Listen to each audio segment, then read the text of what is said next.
காரைக்காலில் மழையால் பாதிக்கப்பட்ட பயிர்களுக்கான இன்சூரன்ஸ் தொகையினை வழங்க வேண்டும் என விவசாயிகள் கோரிக்கை விடுத்துள்ளனர்.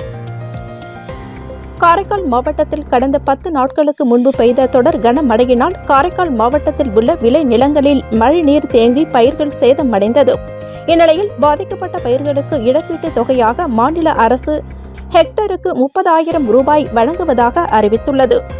கனமழையின் காரணமாக நீரில் மூழ்கிய விளை நிலங்களில் இதுவரை தண்ணீர் வடியாத காரணத்தினால் முற்றிலுமாக அழுகி சேதமடைந்துள்ளதாகவும், எனவே விவசாயிகளுக்கான காப்பீட்டுத் தொகையினை உடனடியாக வழங்க வேண்டும் எனவும் விவசாய துறையினர் மற்றும் புள்ளியியல் துறையினர் பாதிப்பு உள்ளபோது பயிர்களை பார்த்து உரிய மதிப்பீடு செய்ய வேண்டும் என அரசிற்கு விவசாயிகள் கோரிக்கை விடுத்துள்ளனர்.